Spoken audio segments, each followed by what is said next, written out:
ബിസ്മില്ലാ അൽഹംദുലില്ലാ വസ്സലാത്തു വസ്സലാമു അലാ റസൂലില്ലാ വഅലാ ആലിഹി വസ്വഹ്ബിഹിൽ ഫായിസീന ബിറളില്ലാഹി അമ്മാ ബഅദ്. അസ്സലാത്തു അലൻ നബി കുല്ല വഖ്തിൻ ദായിമാ ലാഹ നജ്മുൻ ഫിസ് സമാ സയ്യിദി ഖൈറൻ നബി.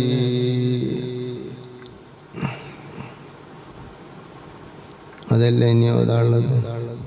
അതിൽ കുറച്ച് ചോദ്യം. സ്വലാത്താകുന്നത് അലൻ നബി നബി സല്ലല്ലാഹു അലൈഹി വസല്ലം തങ്ങളിൽ ഉണ്ടായിരിക്കട്ടെ. സ്വലാത്തിന്റെ അർത്ഥം എന്താണ്? സ്വലാത്ത് അത് എന്താണെന്ന് വ്യക്തമായി തുറന്ന് അതിൻ്റെ മിസ്താഖ് അതെന്തിനെ പറ്റി പറയുന്നു എന്ന് പറഞ്ഞ ഒരു ഇമാമും ഇല്ല. ഏറിപ്പോയാൽ എന്ത് കൊടുത്തിട്ടുള്ളൂ? അർ റഹ്മത്തുൽ മഖ്റൂനത്തു ബി തഅളീം, ഇത്ര മാത്രമേ കൊടുത്തിട്ടുള്ളൂ. ഏതാണത് എന്ന് അല്ലാഹു സുബ്ഹാനഹു വ തആല കൊടുക്കുന്ന ഏറ്റവും വലിയൊരു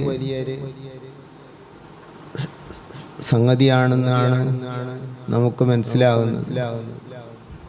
അത് അർഹർക്കനുസരിച്ച് മുത്തുനബിക്കനുസരിച്ചവർ ഏറ്റവും വലിയൊരു സംഗതി എന്താണത് നമുക്കറിയില്ല.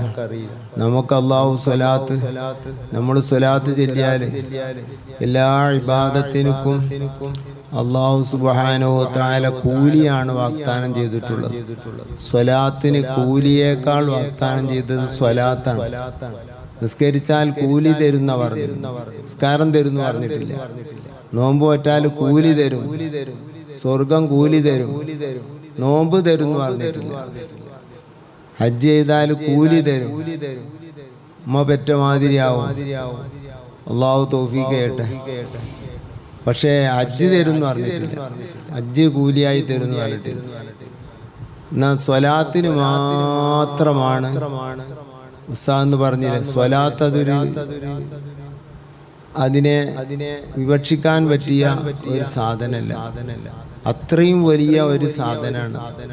പരാജയത്തിന്റെ പടുകുഴിയിലേക്ക് വീഴാൻ പോകുന്ന ഒരു മുഅ്മിനായ മനുഷ്യനെ കൈപിടിക്കുന്ന ഒരു സംഭവമല്ലല്ലോ ഉസ്താദ് ഒരു സംഭവം ഉദ്ധരിച്ചെന്നുള്ളൂ. എത്ര സംഭവങ്ങളാണ് കാണാനുള്ളത് കിതാബുകളിൽ. മൻ സ്വല്ലാ അലയ്യ സ്വലാത്തൻ സ്വല്ലല്ലാഹു അലൈഹി ബിഹാ അശ്റ, ബിഹാ എന്നുള്ള റിപ്പോർട്ടുകൾ ആണെന്ന് തോന്നുന്നുണ്ട്. ഒരു സ്വലാത്തിനിക്ക് ഒരാൾക്ക് 10 കൂലി കൊടുക്കുന്നല്ല പറഞ്ഞത്, അത് വേറെയുണ്ട്. അതെല്ലാ അമലിനും 10 കൂലിയുണ്ട്. മുഅ്മിനീങ്ങൾക്കെല്ലാവർക്കും, ഈ ഉമ്മത്തിലെ മുഅ്മിനീങ്ങൾക്കെല്ലാവർക്കും ഒരു അമലിന് 10 കൂലിയുണ്ട്. 10 വട്ടം ചെയ്താലും 100 കൂലിയുണ്ട്. അതല്ല പ്രതിഫലമായി പറഞ്ഞത്. സ്വല്ലല്ലാഹു അലൈഹി, അള്ളാഹു തിരിച്ച് സ്വലാത്ത് തന്നെ തരുമെന്നാണ് പറഞ്ഞത്. പക്ഷേ നമ്മോടനുസൃതമായ സ്വലാത്തായിരിക്കും. മുത്തുനബിനോടുള്ള സ്വലാത്തൊന്ന് വേറെ, നമുക്കുള്ള സ്വലാത്തൊന്ന് വേറെ. എന്നാലും സ്വലാത്തിന്റെ വർഗത്തിലും ഇനത്തിലും പെട്ടതാണ് തരുന്നത് എന്ന് കേൾക്കുമ്പോൾ വലിയ ഒരു രക്ഷപ്പെടാൻ പറ്റിയ മാർഗമാണ് നമുക്ക് മനസ്സിലാക്കാം. നമ്മൾ മുത്തുനബിക്ക് സ്വലാത്ത് ചൊല്ലിയാൽ തിരിച്ചു തരുന്നത് സ്വല്ലല്ലാഹു അലൈഹി അശ്റ, 10 സ്വലാത്ത്. 10 ചൊല്ലിയാലോ 100 സ്വലാത്ത്, 100 ചൊല്ലിയാലോ 1000 സ്വലാത്ത്. ഇതൊക്കെ ഹദീസിൽ വന്നതാണ്. അങ്ങനെ പറയേണ്ട ആവശ്യമില്ല, കണക്കൂട്ടിയാൽ കിട്ടുമല്ലോ. പക്ഷേ അതൊക്കെ തങ്ങളുടെ നാവ് കൊണ്ട് തുറന്ന് പറഞ്ഞ ഹദീസുകൾ വ്യക്തമായി വന്നതാണ്. അപ്പോൾ സ്വലാത്ത് അത് മുറുകെ പിടിക്കുക, അത് വലിയ ഒരു അനുഗ്രഹമാണ്. അതുകൊണ്ടല്ലേ മുഹമ്മദ് ഇബ്നു സുലൈമാൻ ജസൂലിയുടെ വഫാത്തിന്റെ ദിവസമായ ഇന്ന് അവരുടെ വിജയത്തിന്റെ ഏക കാരണം, വലിയ പണ്ഡിതനാണ്, ആലിമാണ്, വലിയ ഇൽമിന് തദ്രീസ് ചെയ്ത ആളാണ്. ആയിരക്കണക്കിന് ഷാദുലി മുരീദന്മാർക്ക് തർബിയത്ത് ചെയ്ത ആളാണ്. ഷാദുലിയത്തിൽ ജസൂലിയയുടെ ഖലീഫയാണ്, അതിന്റെ മുഖർറിറാണ്, എത്രയോ ഗ്രന്ഥങ്ങൾ രചിച്ച ആളാണ്, കുറേ ബഹുമാനങ്ങളുള്ള ആളാണ്. പക്ഷേ അവർക്ക് കിട്ടിയ ഏറ്റവും വലിയ ലാഭം ഏതാണ്? സ്വലാത്താണ്. ശരീരം 10 വർഷം മണ്ണിൽ കടന്നിട്ട് പിന്നെ അവിടുന്ന് അവിടുന്ന് രണ്ടാമത് അവിടുത്തെ മകൻ അവിടുന്ന് കുഴിച്ചെടുത്ത് മറ്റൊരു സ്ഥലത്തേക്ക് മറവ് ചെയ്യേണ്ട നിർബന്ധം വന്നപ്പോൾ അങ്ങനെ മറവ് ചെയ്യേണ്ടി വന്നാൽ ചെയ്യാവുന്നതാണ്.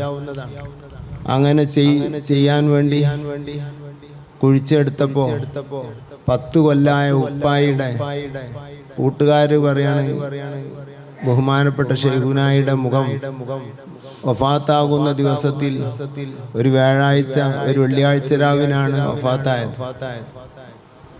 സുജൂദിലാണ് വഫാത്തായത്. സുബഹി നിസ്കരിക്കുമ്പോൾ വിഷം തട്ടിയാണ് വഫാത്തായത്. അള്ളാഹുവിന്റെ അലംഘനീയമായ ഖദായിൽ എന്തുണ്ടെങ്കിലും അത് തട്ടും. ആ വിഷം തട്ടി വഫാത്തായ ബഹുമാനപ്പെട്ടവര് ഒന്നാമത്തെ റക്അത്തിലെ രണ്ടാമത്തെ സുജൂദിലാണെന്നും രണ്ടാമത്തെ റക്അത്തിലെ രണ്ടാമത്തെ സുജൂദിലാണെന്നും പറയപ്പെടും. ഏതായാലും സുജൂദിൽ കടന്ന് മരിക്കാൻ തൗഫീഖ് കിട്ടി. എന്താ അതിന്റെ ചില്ലറ അനുഗ്രഹമാണോ അത്? രണ്ടാമത്തത് അവിടുത്തെ ശരീരത്തിന് ഈ മണ്ണിൽ കടത്തിയിട്ടേ 10 കൊല്ലത്തിന് ശരീരത്തിനും കഫം പുടക്കും ഒരു കേടുമില്ല. എടുത്തിട്ട് പുറത്തെടുത്തിട്ട് ആ മുഖത്ത് ഞാൻ ഇങ്ങനെ ഞെക്കി. കൂട്ടുകാരൻ പറയാണ്, തഫത്തുൽ കിറാം എന്ന കിതാബ് യസൂൽ ഇമാമിനെ പറ്റി മാത്രം എഴുതിയ കിതാബാണ്. അതിൽ നോക്കിയാൽ കാണാം തഫത്തുൽ കിറാമിൽ ജസീല ഫീ മനാഖിബി ആലിമി ജസൂല എന്നാണ് ആ കിതാബിന്റെ പേര്. അങ്ങനെ നെക്കിയപ്പോ രക്തം അങ്ങോട്ടും ഇങ്ങോട്ടും നിന്നു. 10 കൊല്ലം കഴിഞ്ഞിട്ടേ ശരീരത്തിന് ഒരു കേടും രക്തം പോലും വ്യത്യാസപ്പെട്ടിട്ടില്ല.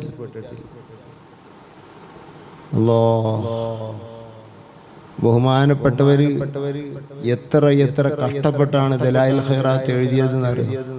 മൊറോക്കോ ഭാഗങ്ങളിലുള്ള ഒരു രാഷ്ട്രത്തിലുള്ള കുത്തുബ്ഖാനകളിൽ മുഴുവനും പോയി.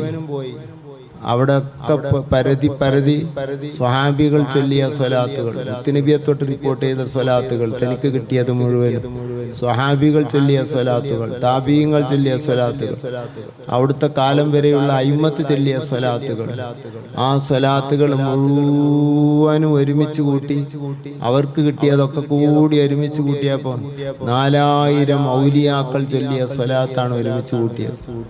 400ഓളം സിയകളിലാണ് അതുള്ളത്. അതെല്ലാം കൂടി ഒരുമിച്ച് കൂട്ടി ഒരു കിതാബാക്കി. തന്നെ അവിടുത്തെ ഇതിലേക്ക് പ്രേരിപ്പിച്ചതായ ഒരു കുട്ടിയുണ്ട്. വെള്ളമില്ലാത്തൊരു സ്ഥലത്ത് അവരും അവരുടെ മുരീദന്മാരും കൂടി എത്തിയപ്പോ സുബ്ഹാനല്ലാഹ്, കിണറുണ്ട്, തൊട്ടിയില്ല.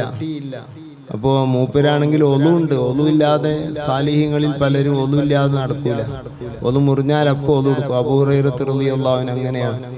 ഒലു മുറിഞ്ഞാൽ അപ്പോ ഒലു കൊടുക്കും. ഞാൻ അങ്ങനെ കണ്ടത് ഷെയ്ഖുന സുൽത്താനുൽ ഉലമയാണ്.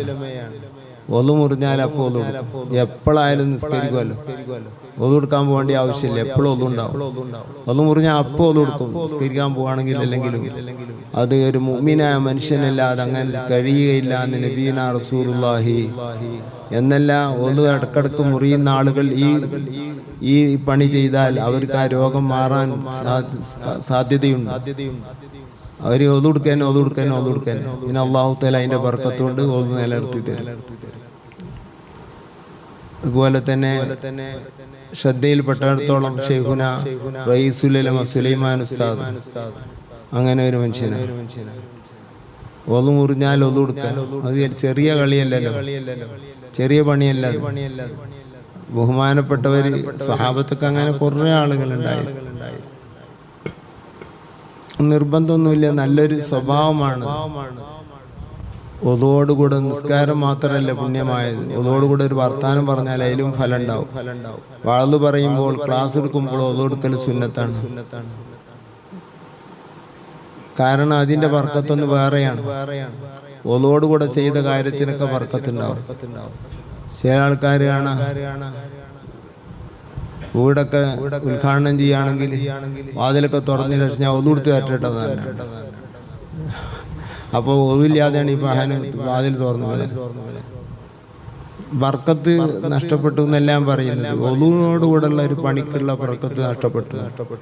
അത് തന്നെ നേരം വൈകിക്കണം. മുഅദ്ദിനീങ്ങള് പാകിസ്ഥാനെ പറ്റിയല്ല കേട്ടോ. മുഅദ്ദിനീങ്ങൾ നേരം വൈകുകയാണെന്ന് കണ്ടാൽ കമ്മിറ്റിക്കാരെ പേടിച്ചിട്ട് ആണ്ട് ബാങ്ക് കൊടുക്കുമോ, പിന്നെയാണ് ഒളു എടുത്തുകൊണ്ടല്ലേ. ഒളു ഇല്ലാതെ ബാങ്ക് കൊടുക്കരുത് എന്നാണ്. ബാങ്ക് കൊടുക്കുന്ന ഒളു ഇല്ലാതായാൽ നാഖിസായ ബാങ്കാണത്. ഇഖാമത്ത് അതിലേറെ അഷദ്ദു കറാത്താണ്. ഒളു ഇല്ലാതാവില്ല. ഇഖാമത്ത് കൊടുത്താണ് ഇവർ ഒന്നുണ്ടാക്കാൻ പോയിക്ക. ഒളു മുറിഞ്ഞതിന് പിന്നെ ആര് പറഞ്ഞിട്ടും കാര്യമില്ല. അങ്ങനെ ഒളു വാങ്ങ് കൊടുക്കുമ്പോഴത്തേന് ഒളു മുറിഞ്ഞ ആ രൂപത്തിലാണ് ഒളു വാങ്ങ് കൊടുക്കണത്. പിന്നെ ഒളു മുറിയായിരിക്കും. ഇപ്പം അങ്ങനെയാണല്ലോ. ഉള്ളാക്ക് വീട്ടിട്ടല്ലേ വാങ്ങ് കൊടുക്കുക. ഒളു മുറി അതിൻ്റെ പനിയും മുറി ആ രൂപത്തിലുള്ള മുറിച്ച് ബാങ്കാണ് ഓരോരുത്തർ കൊടുക്കൽ. അപ്പോൾ ഒളു നാഖിസായ ആ ബാങ്കിന്റെ ജമാഅത്ത് ഉണ്ടല്ലോ, ആ ജമാഅത്തിന് വരെ അത് ബാധിക്കും. അപ്പൊ നിസ്കരിക്കുന്നവർക്കൊക്കെ നാഖിസായ ബാങ്ക് കൊടുത്ത ജമാഅത്തിനാണ് പങ്കെടുക്കുന്നത്. ഇത്ര നഷ്ടമുള്ളത് സാമൂഹിക നഷ്ടമാണ്. പൊതുവെയുള്ള ബാങ്കിന്റെ ആളുകൾ ഒളുവില്ലാതെ ബാങ്ക് കൊടുക്കുന്നു. ഇഖാമത്തും അങ്ങനെ തന്നെ. ഒളോടുകൂടെ ചെയ്ത സാധനത്തിന് ബർക്കത്തുണ്ടാവും. നമ്മളൊരാൾ മന്ത്രിക്കുകയാണെങ്കിൽ ഒളുകൊടുത്ത് മന്ത്രിക്കുക. മൗലിദ് ഓതാൻ ഇരിക്കുകയാണെങ്കിൽ കഴിവതും ഒളുകൊടുത്തുകൊണ്ടിരിക്കുക. റസൂലുള്ളാഹിന്റെ സ്വലാത്തെല്ലാം ഒളുകൊടുത്തുകൊണ്ടിരിക്കുക. ഒളില്ലാതെയും ചൊല്ലട്ടോ, ഒരു തകരാറുമില്ല. പക്ഷെ ഒളുവോടുകൂടെ ആകുമ്പോൾ അതൊരു പ്രത്യേക അദബായി ഇമാമിയങ്ങൾ പറയുകയാണ്. അപ്പോൾ ഒളുണ്ട്, പക്ഷേ ഒളു പുതുക്കൽ സുന്നത്താണ്. ഒരു ഒളു കൊണ്ട് ഒരു നിസ്കാരം നിർവഹിച്ചാൽ ഒളു പുതുക്കൽ സുന്നത്താണ്. പഴയ ഒളു അങ്ങനത്തെ ഒരു ഒളു ഇല്ല കേട്ടോ. ഇപ്പം നമ്മള് രാവിലെ ഒളുണ്ടാക്കി, ഒരു 9 മണിക്ക് ഒളുണ്ടാക്കി ളുഹ്റാൻ കൊടുത്തു, അതിൻ്റെ അടിയിൽ നിസ്കരിച്ചിട്ടൊന്നുമില്ല. എന്നാൽ ഒളു കൊടുക്കൽ സുന്നത്തില്ല, ഹറാമാണ്. രണ്ടാമത്തെ ഒരു ഒളു വെച്ചിട്ട് ഒരു ഒളു ഇല്ല. തജീദീദിൽ ഒളു ഉണ്ടാവണമെങ്കിൽ ഒരു സുന്നത്തോ ഫറലോ അതുകൊണ്ട് നിസ്കരിക്കണം. എന്നാലേ ഒളുമോ ഒളു അതില്ല. ഈ തജീദീദിൽ ഒളു ആദ്യത്തെ ഒളു മുറിയാതെ പിന്നെയും ഒളു കൊടുക്കുക. അങ്ങനെ പഴയ ഒളു ഇസ്ലാമിലില്ല. മുറിഞ്ഞില്ലേ എന്ന് സംശയിച്ചാൽ ഒളു കൊടുക്കൽ സുന്നത്ത്. അത് വേറെ. ആ സംശയമില്ല, അതുകൊണ്ടൊന്നും ഉറപ്പാണ്. അതുകൊണ്ട് ഒരു ഫർമും സുന്നത്തും നിസ്കരിച്ചിട്ടുമില്ല. എന്നിട്ട് പിന്നെ പോയി ഒളു കൊടുക്കുക. പഴയ ഒളുവാണ്. ഗീബത്തോ നമീമത്തോ പറഞ്ഞിക്കണമെങ്കിൽ ഒളു ഒതുക്കൽ സുന്നത്താണ്, ഒളു കൊടുക്കൽ സുന്നത്താണ്. കാരണം ഒളു മുറിയുമെന്ന അഭിപ്രായമുണ്ട്. അപ്പോ ഏതായിരുന്നാലും ഓറ് തജ്ദീദ് ചെയ്യുന്ന ആളാണ്. അപ്പോൾ ഒളു കൊടുക്കാൻ വേണ്ടി, രണ്ടാമത് ഒളു കൊടുക്കാൻ വേണ്ടി ഓറ് നോക്കുമ്പോൾ വെള്ളത്തിനൊരു വഴിയില്ല. ഒരു കിണറുണ്ട്, അതിൽ വെള്ളമില്ല. അതിലിങ്ങനെ നോക്കിക്കാണ് എന്താ ഇപ്പോൾ കാട്ടണമെന്നുള്ള. അപ്പോൾ ഒരു ചെറുപ്പക്കാരത്തി പെൺകുട്ടി, ചെറിയൊരു മോള് ഇങ്ങനെ ഇറങ്ങി വരുന്നു. ഏത് മോളാണെന്ന് അല്ലാഹു അഅലം. വല്ല മലക്കോ വല്ല ജിന്നോ ആണെന്ന് അല്ലാഹു അഅലം. ഒരു പെൺകുട്ടി ഇങ്ങനെ ഇറങ്ങി വരുന്നു. എന്താ ഷെയ്ഖ് ഉസ്താദേ വിളിക്കുന്ന ഒരു ശൈലിയിൽ, ഉസ്താദേ എന്താ നിങ്ങളൊരു ആലിമല്ലേ, എന്തേന്ന് ചോദിച്ചു. അല്ലെ ഞങ്ങൾക്ക് വെള്ളം കിട്ടുന്നില്ല, ഈ കിണറ്റിൽ നിന്ന് വെള്ളം മുക്കാൻ ഞങ്ങൾക്ക് പാത്രമില്ല. അപ്പൊ നിങ്ങളൊരു ആലിമല്ലേ, നിങ്ങൾ റസൂലുള്ളാഹിന്റെ ആളല്ലേ, നിങ്ങൾക്ക് വെള്ളം കണ്ട് പൊക്കി കൊണ്ടുവരാൻ കഴിയില്ലേ എന്ന് പറഞ്ഞാണ്ട് ആ കുട്ടി കുറച്ച് സ്ട്രോങ്ങിൽ സംസാരിച്ച് എന്താ മറുപടി അറിയാം.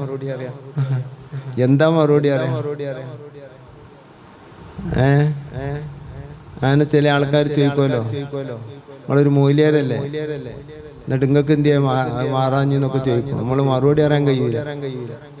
പിന്നെ മറുപടി ഉണ്ട്, അതിനൊരർത്ഥവുമില്ല.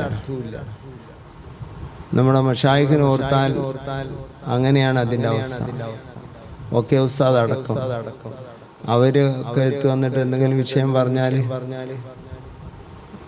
ഫാറൂഖ് തങ്ങൾ എന്നോട് പറഞ്ഞു, മോൾക്ക് മോൻക്കാർക്ക് അസുഖം ഉണ്ടായപ്പോൾ ഇനി അസുഖം ഉണ്ടാകരുതെന്ന് ഞാൻ ഷെയ്ഖുനാനോട് പറഞ്ഞു. അപ്പോൾ ഷെയ്ഖുന ഇനി ഉണ്ടാവൂല എന്ന് പറഞ്ഞാൽ പോരാ, ഇനി ഉണ്ടാകരുത്, ഉണ്ടാകാതിരിക്കട്ടെ എന്നാണ് ആദ്യം പറഞ്ഞു. ഫാറൂഖ് തങ്ങൾ എന്നോട് പറഞ്ഞു ഇനി ഉണ്ടാകാതിരിക്കട്ടെ. അങ്ങനെ പറഞ്ഞപ്പോൾ ഇനി ഉണ്ടാകരുത്. അപ്പൊ ശൈഖുന പറഞ്ഞു ഇനി ഉണ്ടാകൂല, ഉറപ്പിച്ചാണ് പറഞ്ഞു. അങ്ങനെ പറയാൻ കഴിയണ ഈമാനും കൽബും നാവും ഇനി ഇല്ലാക്കളെ നമ്മളെ കാഴ്ചയിലില്ല. ശൈഖുനാന്റെ ദർജ അല്ലാഹു ഏറ്റി കൊടുക്കട്ടെ. അതിന്റെ നാവ് കൊണ്ട് അത് പറഞ്ഞാൽ നടക്കും. അൽസിനത്തുൽ ഉലമായി കലമുള്ള അള്ളാഹ് അറിയുന്ന ആലിമ്യങ്ങളുടെ നാവ് അള്ളാഹുവിന്റെ പേനയാണ്. അത് എഴുതപ്പെട്ടു. എന്നിട്ട് ശൈഖുന പറയാ ഫാറൂഖ് തങ്ങൾ എന്നോട് പറഞ്ഞതാണ്, ഞാൻ എൻ്റെ കുട്ടിക്ക് വേണ്ടി മടവൂരിൻ്റെ അടുത്ത് പോയി, CM-ന്റെ അടുത്ത് പോയി. അവ CM-നോട് കുട്ടിയുടെ അസുഖം പറഞ്ഞപ്പോൾ CM പറഞ്ഞത് ഇങ്ങനെ തന്നെ. CM പറഞ്ഞ് അത് മാറ്റിയിരിക്കുന്നു എന്ന് പറഞ്ഞു. അപ്പൊ ശൈഖുന അറിഞ്ഞാൽ അത് പോരാ, ഇനി ഉണ്ടാകരുത് അറിഞ്ഞു. ശൈഖുന അതേമാതിരി പ്രതികരിച്ച് CM-നോട് ഇനി അത് പോരാ, ഇനി ഉണ്ടാകരുത്. അപ്പൊ CM പറഞ്ഞു ഇനി ഉണ്ടാവൂല, പിന്നോട്ട് ഉണ്ടായിട്ടില്ല, ഇതുവരെ ഉണ്ടായി. അപ്പൊ CM-നെ നമുക്ക് മനസ്സിലായി, ശൈഖുനാനെ നമുക്ക് മനസ്സിലായി. അള്ളാഹു അലക്ക കൂടെ ആഖിറത്തിൽ കൂടാൻ സ്നേഹം കൊണ്ട് അള്ളാഹു തആല തൗഫീഖ് ചെയ്യട്ടെ. അപ്പോ കുറച്ച് ഗൗരവത്തിൽ ആ കുട്ടി സംസാരിച്ച് അത് തംബീഹാത്തുകളായിരുന്നു, ആക്ഷേപമല്ല. നമ്മൾക്ക് ഉൾക്കൊള്ളുന്ന ചില ആക്ഷേപങ്ങൾ ആളുകളെ കയ്യിൽ നിന്നുണ്ടാവും. ആക്ഷേപം നമ്മൾ ആക്ഷേപ ശൈലിയിൽ കാണരുത്. അത് ചില നമ്മളെ റബ്ബിന്റെ ഭാഗത്തു നിന്നുള്ള ചില ഉണർത്തലുകളാണ്. അങ്ങനെയാണ് അത് ഉൾക്കൊള്ളേണ്ടത്. അപ്പോഴേ നമ്മളാവുള്ളൂ. അങ്ങനെ ആളുകളുടെ നാവിലൂടെ അള്ളാഹു നമ്മെ ആക്ഷേപിക്കും. അത് നമ്മൾ മനസ്സിലാക്കണം. ആക്ഷേപം മുഴുവനും നമ്മെ ആക്ഷേപിക്കല്ല, അവരുടെ മനസ്സിൽ അള്ളാഹു തോന്നിപ്പിക്കുകയാണ് നമ്മെ ആക്ഷേപിക്കാൻ. അതിന് നമ്മൾ എന്ത് ചെയ്തു എന്നാണ് നമ്മൾ ഓർക്കേണ്ടത്. എന്നെ ആക്ഷേപിക്കപ്പെടേണ്ടവനാണ്, എന്നെ ചീത്ത പറയപ്പെടേണ്ടവനാണ് എന്ന് നമ്മൾ ഉൾക്കൊള്ളണം. അപ്പോഴാണ് നമ്മളാവുള്ളൂ. അതിരിക്കട്ടെ. അപ്പോൾ ബഹുമാനപ്പെട്ട മുഹമ്മദ് ബിൻ സുലൈമാൻ അൽ ജസൂലി, ചില ആൾക്കാർ സുലൈമാൻ അൽ ജസൂലി എന്നാ പറയില്ല, മുഹമ്മദ് എന്നാണ് അവരുടെ പേര്. ഉപ്പാന്റെ പേരാണ് സുലൈമാൻ. ആ വലിയ മഹാൻ മുരീദന്മാരെ മുമ്പിൽ നിന്ന് പറഞ്ഞു, എന്താ മോളെ, നമുക്ക് വഴി അറിയില്ല, വെള്ളം എടുക്കാനുള്ള വഴി. ആ കുട്ടി കിണറിന്റെ അരികിൽ വന്നിട്ട് അല്പം നേരം ചൊല്ലി പറഞ്ഞ് ആ കിണറിലേക്ക് ഒരു ഊത്തൂതി. അതന്നെ വെള്ളം പൊന്തി ഇങ്ങോട്ട് വന്നു. ഇവരെല്ലാവരും കവിഞ്ഞൊഴുകുന്ന കിണറിൽ നിന്ന് ഒളു ചെയ്തു, വേഗം നിസ്കാരം നിർവഹിച്ചു. എന്നിട്ട് ശൈഖുന പറഞ്ഞു, ജസൂലി തങ്ങൾ പറഞ്ഞു, നമുക്ക് ആ കുട്ടീനെ ആയിട്ട് പോയിട്ട് അവിടെ സംസാരിച്ചിട്ട് പോകാം. എന്നിട്ട് അങ്ങനെ കയറി ചെന്ന് അത് താമസിക്കുന്ന വീടായി തോന്നുന്ന ആ വീടിൽ അടുത്ത് ചെന്ന് അവിടെ ചെന്നിട്ട് ആ കുട്ടീനോട് സംസാരിച്ചപ്പോൾ പറഞ്ഞു, ഞാൻ ഈ അവസ്ഥയിലേക്ക് എത്താനുള്ള കാരണം എന്താണ് മോളെ നിങ്ങൾ എന്ന് ചോദിച്ചപ്പോൾ പറഞ്ഞത്, ഞാൻ സ്വലാത്ത് അധികരിപ്പിക്കുന്നത് കൊണ്ടാണ്. ആ അപ്പടുത്ത തീരുമാനമാണ്, ഇനി ഞാൻ സ്വലാത്തിന്റെ ആളാവും. സ്വലാത്ത് ഞാൻ മുഴുവനും, എനിക്ക് കിട്ടിയ സ്വലാത്ത് മുഴുവനും ഉൾക്കൊള്ളുന്ന ഒരു കിതാബ് ഞാൻ രചിക്കുമെന്ന് അപ്പോൾ തീരുമാനമെടുത്തു മുഹമ്മദ് ബിൻ സുലൈമാൻ അൽ ജസൂലി. അന്ന് ഇറങ്ങിയതാണ് മൊറോക്കയുടെ നാനാഭാഗങ്ങളിലുമുള്ള പള്ളികളിലെ തേടിയും അവിടെയുള്ള കോളേജുകളെ തേടിയും അവിടെയുള്ള ആൾമറകൾ പരതി അതിലെല്ലാമുള്ള സ്വലാത്ത് അവിടുന്ന് കണ്ടെത്തിയ സ്വലാത്തുകൾ മുഴുവൻ ഉൾക്കൊള്ളുന്നതൊക്കെ എഴുതി ആ സ്വലാത്ത് പൂർണ്ണമായി എഴുതി ആ കിട്ടിയത് മുഴുവനും പൂർണ്ണമാക്കിയ ഒരു കിതാബ് ഇന്ന് നമ്മളെ കയ്യിലുള്ള രൂപത്തിലുള്ള ദലായിലുൽ ഖൈറാത്ത്, വ്യത്യസ്തമായ കോപ്പികൾ അതിനുണ്ട്. അത് കൊണ്ടുപോയി ആ പെൺകുട്ടിയിലെ അരികിലേക്ക് രണ്ടാമത് യാത്ര ചെയ്തു. ആ കിതാബ് കൊടുത്തിട്ട് പറഞ്ഞു, മോളെ നിങ്ങൾ ചൊല്ലുന്ന സ്വലാത്ത് ഇതിലുണ്ടോ? ആ കുട്ടി അത് മുഴുവനും ചൊല്ലി നോക്കിയിട്ട് പറഞ്ഞു, ഞാൻ ചെല്ലുന്ന സ്വലാത്ത് അവിടെവിടെയായി ഉണ്ട്, ഞാൻ ചെല്ലുന്ന സ്വലാത്ത് അവിടെവിടെയായിട്ട് ഇതിലുണ്ട് എന്ന് പറഞ്ഞു. അതിന്റെ ശേഷം അത് പുറത്തിറക്കി. ആയിരക്കണക്കിന് ഇമാമിയങ്ങളാണ് അത് ചൊല്ലുന്നത്. മുത്തുനബി എത്രയോ ആളുകൾക്ക്, മുഹമ്മദുൽ മഗ്രിബി എന്ന് പറയുന്ന മഹാൻ, അറബി നോക്കി വായിക്കാൻ കഴിയാത്ത മഹാനവറുകൾക്ക് മുത്ത് റസൂലുള്ളാഹി തങ്ങളോട് ദലായിൽ ഖൈറാത്ത് ചൊല്ലിക്കോ എന്ന് പറഞ്ഞു. എനിക്ക് അറിയില്ലല്ലോ നബിയെ, എനിക്ക് അറബി വായിക്കാൻ അറിയില്ലല്ലോ, ഞാൻ ചൊല്ലിക്കോ, ഞാൻ ചൊല്ലിത്തരാന്ന് പറഞ്ഞ് റസൂലുള്ളാഹി ചൊല്ലിക്കൊടുത്തു. ദലായിൽ ഖൈറാത്ത് കാണാതെ ചൊല്ലാൻ അറിയും, കണ്ടു ചൊല്ലാൻ അറിയില്ല മുഹമ്മദുൽ മഗ്രിബിക്ക്. അതുപോലെ ഒരാൾക്ക് മാത്രമല്ല പലർക്കും ഉണ്ടായിട്ടുണ്ട്. ഇത് ഞാൻ എൻ്റെ വക പറയല്ല. മത്താലിഉൽ മസറാത്ത് ബിശർഹി ദലായിൽ ഖൈറാത്ത് എന്ന കിതാബിൽ ഇമാം ഫാസി പറഞ്ഞ ചരിത്രമാണ് ഞാൻ പറയുന്നത്. അല്ലാഹ് ദലാൽ ഖൈറാത്ത് ഉസ്താദ് പറഞ്ഞില്ലേ, ഇന്ന് അത് ഓർമ്മാക്കിയത് വല്ലാത്തൊരു സന്തോഷമായി പോയി. കാരണം ഒരു ഫാത്തിഹ ഓതാൻ പറ്റിയല്ലോ, നമുക്ക് കഴിയുന്ന അതല്ലേ. ഒരു വലിയ മഹാന്റെ പേര് കേട്ടാൽ ഒരു ഫാത്തിഹ ഓത, അത് ആളുകൾ ഓതിയാലും വേണ്ടിയില്ല, ഓതിയാലും വേണ്ടിയില്ല, നമ്മളൊരു ഫാത്തിഹ. ഒരു മൗലിദ് കഴിക്കാൻ കിട്ടിയാൽ ഒരൊട്ട ഓതിയൊക്കെ, പിന്നെ ഓതണ്ട, എന്നാ ഒരൊട്ട അത് ഓതിയാനായില്ലേ. ഒരു സ്വലാത്ത് കഴിക്കാൻ കിട്ടിയ ഒരൊട്ടയും 3 വട്ടയും ചെല്ലിയൊക്കെ, പിന്നെ ചെല്ലണ്ട നേരമില്ല എന്നൊക്കെ. എന്നാലും ആ സ്വലാത്ത് ചെല്ലിയവർക്ക് രക്ഷ കിട്ടുമ്പോൾ നമുക്ക് കിട്ടൂലേ. ഒരു 10 പാത്രമായിട്ട് അവിടെ ഇങ്ങനെ നിൽക്കുന്നുണ്ട്. വെള്ളിയാഴ്ച ജുമാ കഴിഞ്ഞ് ഇറങ്ങുമ്പോൾ ഒന്ന് SSFൻ്റെതാണ്, ഒന്ന് SYSൻ്റെതാണ്, ഒന്ന് സാന്ത്വനത്തിൻ്റെതാണ്, ഒന്ന് മറ്റേതാണ് മറിച്ചതാണ്. എന്തോ ആട്ടെ, ഹറാമല്ലാത്ത എന്തിനു പിരിക്കുന്നുണ്ടോ? ഇതിലൊക്കെ ഒരു 5 ഉറുപ്പിക ഇട്ടാൽ ഇതിൽപ്പെട്ട ഏതാണോ കബൂലാകുന്നതെങ്കിൽ അവര് വിളിക്കപ്പെടുന്ന ആഖിറത്തിൽ ഞാൻ പൊട്ട് കിട്ടുമല്ലോ അല്ലാഹ് എന്ന പ്രതീക്ഷയിൽ നമ്മളത് ചെയ്യണം. എല്ലാത്തിനും ചെയ്യണം. 10 മിസ്കീന്മാർ നിൽക്കുന്നുണ്ട്. ആരാണ് അതിൽ അള്ളാഹുവിന് ഇഷ്ടപ്പെട്ടവർ നമുക്കറിയില്ല. പാവപ്പെട്ട മുസ്ലിമായി മരിക്കാൻ വിധിയുള്ള കാഫിർ വരെ അതിലുണ്ടായിരിക്കും. അപ്പോൾ അവർക്ക് നമ്മൾ എല്ലാവർക്കും കൊടുത്താൽ എന്ത് ചെയ്യും? അവർക്ക് കൊടുത്തവർ രക്ഷപ്പെട്ട ഇന്ന ആൾക്ക് സ്വതക്ക ചെയ്തവർ വരിക എന്ന് ആഖിറത്തിൽ വിളിക്കപ്പെട്ടാൽ പടച്ചോനെ എനിക്ക് അന്ന് 5 ഉറുപ്പിക കൊടുക്കായിരുന്നല്ലോ എന്ന് തോന്നാതിരിക്കൂല. അപ്പം എല്ലാവർക്കും നമ്മളെ കൊണ്ട് കഴിയുന്നത് കൊടുക്കാം. ഈ ഒരു സ്വഭാവം നമുക്ക് വേണം. എല്ലാ ഖൈറിൽ നിന്നും ഒരു ചെറിയ വിഹിതം അതൊരു പ്രതീക്ഷയാണ്, അതൊരു ഫഖറല്ല, അതൊരു പ്രതീക്ഷയാണ്. ആരുണ്ടാക്കിയ മൗലിദാവട്ടെ, ആരുണ്ടാക്കിയ മർസിയത്താവട്ടെ, ആരുണ്ടാക്കിയ ബൈത്താനി ഉസ്താദിന്റെ മർസിയത്ത് കുട്ടശ്ശേരി ഉസ്താദ് ഉണ്ടാക്കി വിശാലമായി തൻ്റെ മനസ്സിൽ കടന്ന ഉസ്താദായതുകൊണ്ട് ആ മർസിയത്ത് വളരെ നീണ്ടുപോയിരിക്കുന്നു. അത്രയൊന്നും പാടാൻ ഒരാളെ കിട്ടൂല. പക്ഷേ സ്നേഹം കൊണ്ട് അദ്ദേഹം കുറെ അങ്ങ് പാടിപ്പോയി. എന്നെ കാണുമ്പോൾ ഒക്കെ പറയാം, ഒന്ന് ചുരുക്കണം, നിങ്ങളൊന്ന് ചുരുക്കി തരണം. എനിക്കതിന് നേരം കിട്ടായിട്ട് ഇതുവരെ കാലം പോയി. ബൈത്താനി ഉസ്താദ് ഞാനിവിടെ വരുന്നതിന് മുമ്പ് വഫാത്തായവരാണ് ഞാൻ. പക്ഷെ അന്ന് കുട്ടശ്ശേരിയുമായി ഞാൻ ബന്ധമുണ്ട്. കുട്ടശ്ശേരി എനിക്കൊരു കോപ്പി ആരുടെ കയ്യിൽ കൊണ്ടോട്ടിയിലേക്ക് അയച്ചു തന്നു. ഞാൻ എന്ത് ചെയ്തു? ഒളു ചെയ്ത് അതിൻ്റെ മുന്നിൽ വെച്ച് അതിൻ്റെ തുടക്കം മുതൽ അവസാനം വരെ ഒന്ന് ചൊല്ലി തീർത്തു. അതൊരു ദിക്റായി, ഒരു മഹാന്റെ മദ്ഹാണല്ലോ എഴുതിയത്. അതിനൊരു കബൂലുണ്ടാവുമല്ലോ. അത് അതിൻ്റെ തബറുക്കിന് വേണ്ടി ഒരു വട്ടം ചൊല്ലി തീർത്തു. പിന്നെ ഞാൻ ചൊല്ലിയിട്ടില്ല. എൻ്റെ അടുത്തുണ്ട് സാധനം. 10-35 കൊല്ലം, 33 കൊല്ലായി. അതാണ് ഒരാളെ എഴുതിയ മർസിയത്ത് ആരെ എഴുതിയാലും വേണ്ടിയില്ല. സുന്നിയായ ഒരു മനുഷ്യനെ എഴുതിയ ഒരു രചന കണ്ടാൽ അതൊന്ന് നോക്കുക, അതിൻ്റെ മുഖദ്ദിമയെങ്കിലും നോക്കുക, അതിൻ്റെ അല്പഭാഗങ്ങളും നോക്കുക. നമ്മളെക്കാണ് ചെറിയ ആളെ എഴുതിയാലും വേണ്ടി എന്ത് ചെറിയത്, എല്ലാ വിഷയത്തിലും നമ്മളെക്കാണ് വലിയവരെയാണ് അല്ലാഹു തആല പഠിച്ചിട്ടുള്ളത്. നമ്മളെക്കാണ് ചെറിയവരെ പഠിച്ചിട്ടില്ല. ചില വിഷയങ്ങളിൽ നമ്മൾ വലുതായി എന്നില്ല, അല്ലെങ്കിൽ വയസ്സിൽ വലുതായി എന്നില്ല. അള്ളാഹുവിൻ്റെ അടുത്ത് വലുപ്പുണ്ട, അതാണ് വലുപ്പം. പഠിച്ചോൻ നമ്മളെ കബൂലാക്കട്ടെ. അത് നീണ്ടുപോയി. അപ്പോ സ്വലാത്ത് എന്ന് പറഞ്ഞാൽ അതാണ്.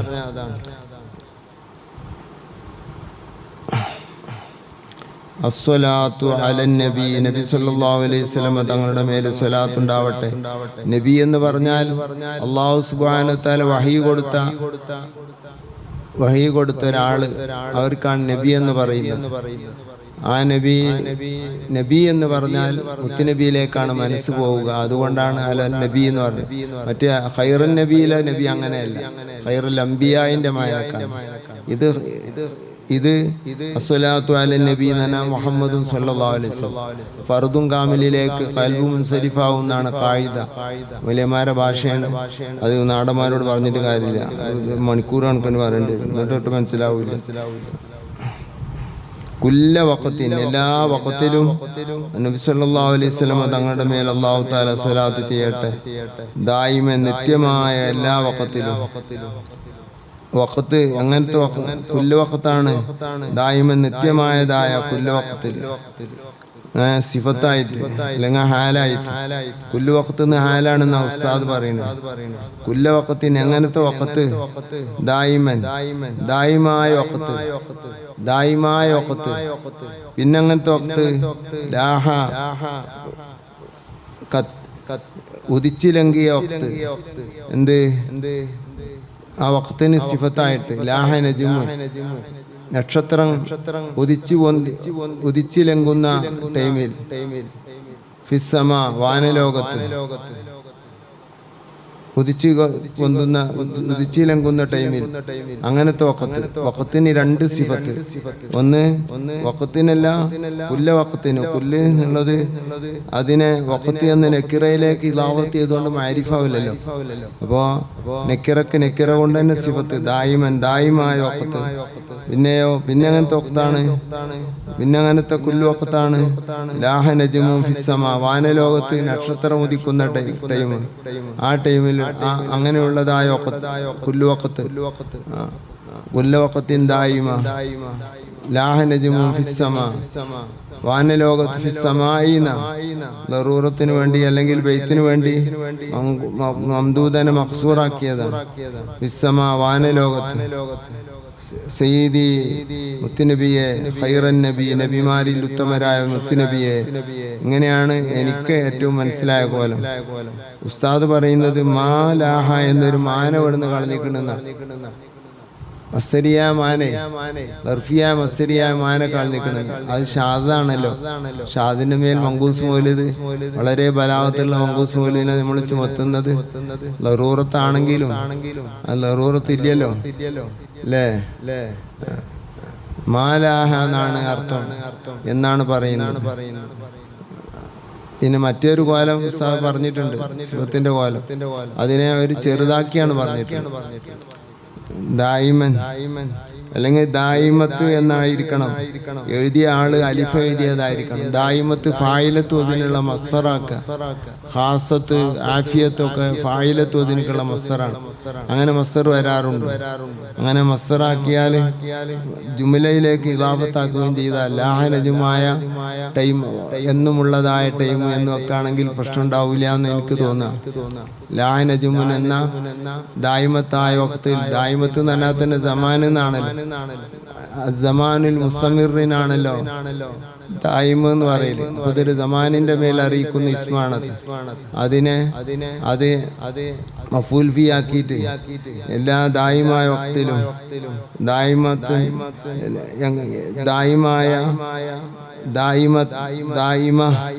ദായിമത്തായ വഖത്ത് മസ്സറായിട്ട്.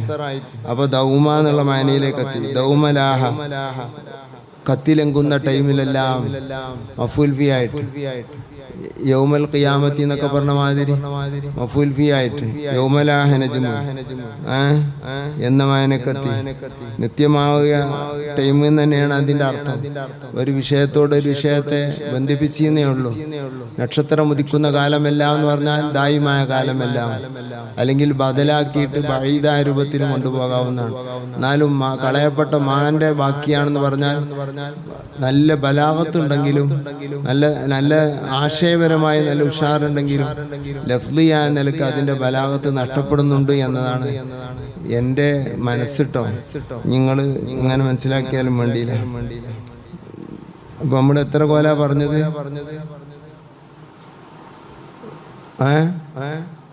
തുഹഫത്തുൽ മുഷ്താഖീൽ ഇബ്രാഹിം വലിയർ ബാബ പറഞ്ഞത്. മാമച്ചപ്പോയ മുലൈർ ബാബാന്റെ ഉസ്താദാണ് ഇബ്രാഹിം മുലൈർ ബാബ. ഭയങ്കര 8 ഭാഷയിൽ കഴിവുള്ള ഭയങ്കര പണ്ഡിതൻ. മഖ്സനുൽ മുഫ്രദാത്തിൻ്റെ ഒരു കിതാബുണ്ട്. എൻ്റെ അമ്മോ എൻ്റെ അടുത്തുണ്ടത്. ഒരു മരുന്നിനെ പറ്റി 8 ഭാഷയിലുള്ള പേരും അതിലുണ്ട്. പക്ഷെ അത് ചെതല് പിടിച്ച് ആ കുടുംബം കണ്ടെത്തിയ പോത്തിന് ചെതല് പിടിച്ചിട്ട് അതിൽ നിന്ന് താവോ മീമ താവോ താറ്റ് വരെ ഉള്ളു, ജീമ വരെയായിട്ടുള്ളൂ.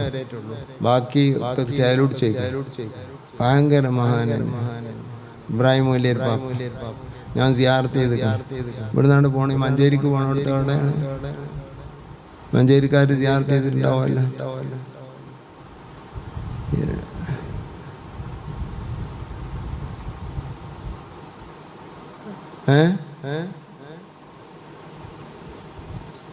ഏത് മഞ്ചേരി?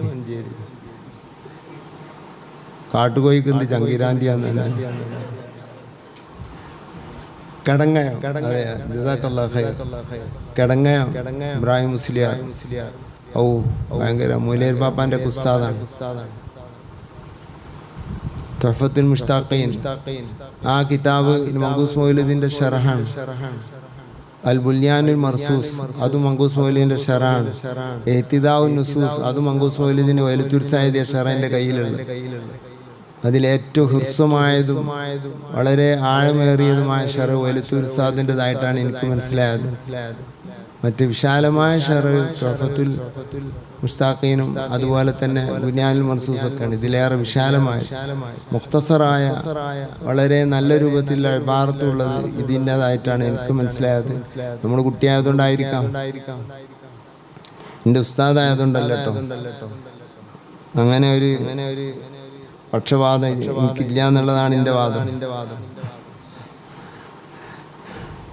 അപ്പോൾ ഉസ്താദിന് ഏറ്റവും ഇഷ്ടം മാലാഹ എന്ന് പറയലാണ്. ഇനി സിഫത്താക്കാവുന്ന അഭിപ്രായം. ഞാൻ പറയുന്നത് ദായിമത്തൻ എന്നായിരിക്കും. ദായിമത്ത് ഫായിലത്ത് ഒതിൽക്കുള്ള മസ്തർ ഉണ്ടല്ലോ, അങ്ങനെ ആക്കുകയാണെങ്കിൽ ജുംലയിലേക്ക് ഇളാഫത്താക്കിയാൽ ചക്കര കരിമ്പ് പഞ്ചാരക്കൊന്നും വളച്ചമായിരിയായി. ഒരു പ്രശ്നമില്ലല്ലോ. മറ്റേ മാനക്കളയിലുണ്ട്, നിങ്ങൾ എടുക്കണം ദർഫിന്റെ മാനക്കളയിൽ. അങ്ങനെ അറബിയിലില്ല. പിന്നെ നമ്മളാണ് കെതിയെടുമാണ്ട് ആക്കേനെ കെതിയെടാന്നാണ് ലറൂറത്ത് കാരണം. വെയ്ത്തിനൊക്കെ കെതിയെടുന്ന പക്ഷെ അങ്ങനെ ഇല്ലല്ലോ ഇവിടെ. ഇതിലുള്ളതിനെ പറ്റിയാണ് നമ്മൾ ചർച്ച. ഇനി വേറെ ആക്കിയാൽ എന്താ നല്ലത്? അതിലേറെ ഞാൻ നന്നാക്കി തരാം. നമ്മളിപ്പോ ഈദിയ കൊണ്ടുള്ള പേര് എന്താ കാട്ടേണ്ടതെന്ന് പറഞ്ഞാലും വേറെ കോലത്തിൽ പാടിയാൽ മതിയല്ലോ എന്ന് പറയുന്നത്. അതിനെ പറ്റി ചർച്ചയില്ല. അത് മങ്കൂസ് മൗലിദാവില്ലല്ലോ, അത് അങ്കസ് മൗലിദല്ല, അത് വേറൊരു മൗലിദാവും. മൗലിദുൽ നൗഫലി അത് തുഹ്ഫത്തുൽ മുഹ്താജിലും ഒരു തുർസാക്ക് പറഞ്ഞാണ്. ദൗമമ എന്നൊക്കെ പറയുകയാണെങ്കിൽ ദൗമമ എന്ന് പറയുകയാണെങ്കിൽ കാന ഔല ഏറ്റവും നന്നായിരുന്നു. അല്ല ഔല, അതല്ല ഔല, ഇതാണ് ഔല. ഇതാണ് ശരി. ഒരു കേടും ഇതിനില്ല, ഒരു പ്രശ്നവും ഇതിനില്ല. ഗ്രാമർ പരമായിട്ടും ഗ്ലാമർ പരമായിട്ടും ഒരു പ്രശ്നവുമില്ല. പിന്നെന്തിനാ നമ്മൾ അങ്ങോട്ട് പോകേണ്ട ആവശ്യം? വേറെ കോലത്ത് പറഞ്ഞാൽ നേരാവും തന്നെ. വേറെ കോലത്തിൽ നമുക്കൊരു മൗലിദ് ഉണ്ടാക്കാന്നുള്ളൂ. ഇതിനെ പറ്റിയാണ് നമ്മൾ സംസാരിക്കുന്നത്. ഉസ്താദ് പറഞ്ഞത് നല്ല രൂപമാണ്, പക്ഷെ അത് ഇതല്ല, മങ്കൂസ് മൗലിദല്ല, വേറൊരു വരി ഉണ്ടാക്കുക. പറ്റും.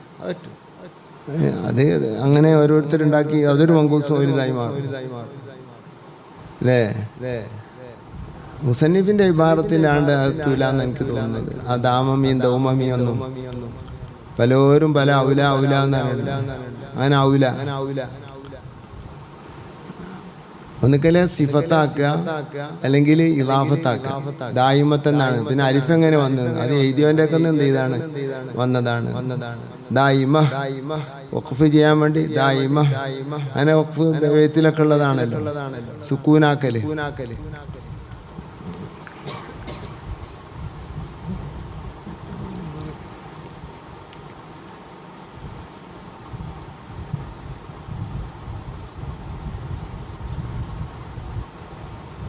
Allah.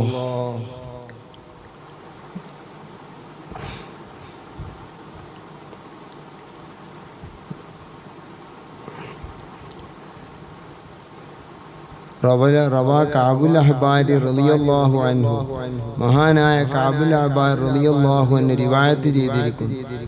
വലിയ പണ്ഡിതനാണ് കഅബുൽ അഹ്ബാർ റളിയല്ലാഹു അൻഹു. ജൂത പണ്ഡിതന്മാർക്കാണ് അഹ്ബാർ എന്ന് പറയുന്നത്. ഹിബ്ർ അഹ്ബാർ, ജൂത പണ്ഡിതന്മാർ. അവർക്ക് എന്തൊരു വിഷയത്തിന് വന്ന് ചോദിക്കാനുള്ള ആളായിരുന്നു. കഅബാലയം പോലെ ആയിരുന്നു അവർ. അതുകൊണ്ടാണ് കഅബുൽ അഹ്ബാർ എന്ന പേര് വന്നത്. അത് അവരുടെ ലഖബലമാണ്, അവരുടെ വിസ്മലം അതല്ല. വലിയ പണ്ഡിതനാണ്. മഹാനായ ഉമർ റളിയല്ലാഹുവിന്റെ കയ്യിൽ നിന്നും എത്രയോ സ്വഹാബികളെ കയ്യിൽ നിന്നും ഇൽമു പഠിച്ച താബീങ്ങളിൽ അത്യുന്നതനാണ്. ബഹുമാനപ്പെട്ടവര് അബൂ ഹുറൈറ റളിയല്ലാഹു അൻഹുവിന്റെയും അനസ് റളിയല്ലാഹു അൻഹുവിന്റെയും അബ്ദുല്ലാഹി ഇബ്നു അബ്ബാസ് റളിയല്ലാഹു അൻഹു പോലുള്ള വലിയ സഹാബിമാരുടെ ഉസ്താദും കൂടെയാണ്. നല്ല തൗറാത്ത് നല്ലപോലെ പഠിച്ച പണ്ഡിതനാണ് ബഹുമാനപ്പെട്ടവർ. അതിലെന്ത് സംശയം ഉണ്ടെങ്കിലും പറയാൻ കഴിഞ്ഞ ആളായിരുന്നു. പക്ഷെ റസൂലുള്ളാഹിനെ അവർ കാണുമ്പോൾ അന്ന് മുസ്ലിമല്ല. പിന്നെ റസൂലുള്ള വഫാത്തായതിനു ശേഷമാണ് ഹിദായത്ത് കിട്ടിയത്, മുസ്ലിം ആവാൻ തൗഫീഖ് കിട്ടിയത്. കൊല്ലുന്ന് പറഞ്ഞപ്പോൾ മുസ്ലിം ആയതാന്ന് തന്നെ ഏതൊരു തെണ്ടി പറഞ്ഞു, ഏതൊരു വഹാബി. അങ്ങനല്ല. ഇമാം ബുഖാരി മുപ്പര് ഉദ്ധരിച്ചിട്ടുണ്ട്, ഇമാം മുസ്ലിം മുപ്പര് ഹദീസ് ഉദ്ധരിച്ചിട്ടുണ്ട്. അരികിലും തർക്കിക്കപ്പെടാത്ത ഒരു മഹാനാണ് കഅബുൽ അഹ്ബാർ. ആരോ പ്രചരിപ്പിച്ചിരിക്കണ വഹാബികൾ മൗലിദിനുള്ള വെറുപ്പുകൊണ്ട് കഅബുൽ അഹ്ബാർ മുസ്ലിമായത് ഉമർ റളിയല്ലാഹു കൊല്ലുന്ന് പറഞ്ഞിട്ടാണ്. ഉമർ റളിയല്ലാഹുവിന്റെ സുഹൃത്തായിരുന്നു. ഉമർ റളിയല്ലാഹുവിന്റെ ശിഷ്യനാണ് കഅബുൽ അഹ്ബാർ. ഏതില് മുത്തുനബിയെ തൊട്ടുള്ള റിവായത്തുകളിൽ. എന്നാൽ നേരെ ഓപ്പോസിറ്റും ഉണ്ട്. ഇസ്രായേലിയായ സത്യമായ വിഷയങ്ങൾ തൗറാത്തിൽ നിന്ന് കഅബുൽ അഹ്ബാർ റളിയല്ലാഹു അൻഹു ഉമർ റളിയല്ലാഹു ഇങ്ങോട്ട് റിപ്പോർട്ട് ചെയ്ത് കൊടുത്തതും ഹദീസിൽ കാണാൻ കഴിയും. അവർ തമ്മിൽ ഒരു തർക്കം കൂടി ഉണ്ടായിട്ടില്ല. കൊല്ലുന്ന് പറഞ്ഞപ്പോൾ മുസ്ലിം ആയതാണ്. അങ്ങനെ അത് വഹാബി ഉണ്ടാക്കിയ പണിയാണ്. ഓൽക്ക് പറ്റാത്തവരും ഇവൻ മൗലിദ് റിപ്പോർട്ട് ചെയ്താൻ പാടില്ല. റസൂലുള്ളാഹിനെ പറ്റി പറഞ്ഞോ എന്നാ പിന്നെ ഓൻ പോയി, പിന്നെ ഒന്നിനും പറ്റാതായി. ബുഖാരിയിൽ കഅബുൽ അഹ്ബാറുണ്ട്.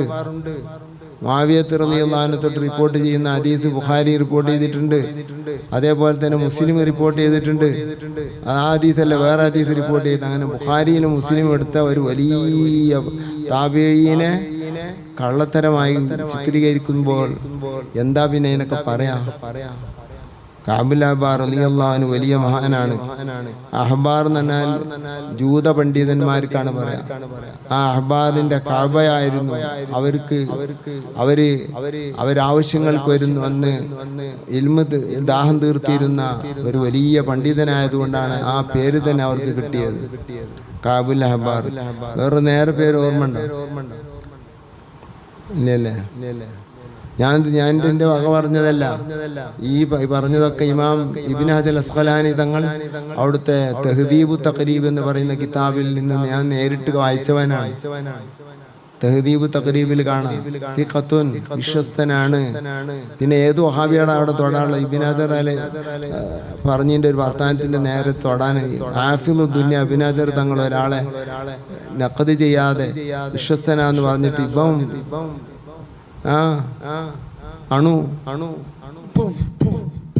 എന്താ കളിന്നറിയോ?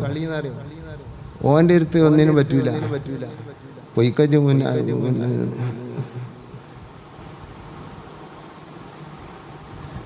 ഈ വഹാബി മൗലവിമാരെ ഇബ്നു ഹജർ എന്ന് പറഞ്ഞ ഒന്നിനും അവർക്ക് വകല്ല. ഇബ്നു ഹജറൊക്കെ പറഞ്ഞാൽ പിന്നെ മുണ്ടാതെക്കേണ്ടി വരും. ഇബ്നു ഹജർ അസ്ഖലാനിയെ പറ്റിയാണ് ഞാൻ പറഞ്ഞത്. ഇബ്നു ഹജർ ഹൈതമിയും അങ്ങനെ തന്നെയാണ്. രണ്ടാളും ഹദീസ് പണ്ഡിതന്മാരാണ്. പക്ഷെ ഒരാൾ അറിയപ്പെട്ടത് ഫിഖ്ഹിലാണ്, ഒരാൾ അറിയപ്പെട്ടത്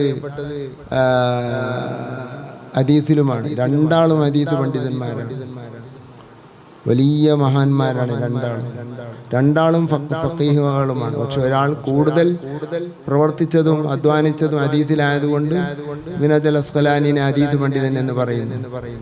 ഞാനിങ്ങനെ പറയാനുള്ള കാരണം പുതിയതായി ഇറങ്ങുന്ന തലമുറയിൽ ഒരു തെറ്റിദ്ധാരണ ഉണ്ട് ഇബ്നു ഹജർ ഹൈതമിയെ സംബന്ധിച്ച്. അത് ഉണ്ടാക്കിക്കുന്നത് ആരാച്ചാല് അബ്ദുല്ലാഹിൽ ഹററി എന്ന് പറയുന്ന മനുഷ്യൻ ഉണ്ടാക്കിയതാണ്, ലബനാനി. അയാൾ പറഞ്ഞിരിക്കണേ ഇബ്നു ഹജർ ഹൈതമി ഹദീസ് കഴിവുള്ള ആളല്ല. അത് കണ്ടിട്ട് പഠിച്ചിട്ട് ഇബ്നു ഹജർ ഹൈതമിയെ സംബന്ധിച്ച് ഹദീസിൽ കഴിവില്ല. സുബ്ഹാന മൻജല്ലാ. ഇബ്നു ഹജർ അടുത്ത് നോക്കണ്ട ഹദീസിനെ പറ്റി പറഞ്ഞെടുക്കാൻ. എന്ത് ഹദീസ് കഴിവുള്ള ആളാണ് ഇബ്നു ഹജർ തങ്ങൾ. ജർഹ് തഅദീലും എല്ലാം ശരിക്ക് കാണാതെ അറിയുന്ന ആളാണ് ഇബ്നു ഹജർ ഹൈതമി തന്നെ. നമ്മളിപ്പോ പറയുന്നത് അങ്ങനെയല്ല, അസ്ഖലാനിയാണ് എന്ന് പറഞ്ഞത് മാത്രം.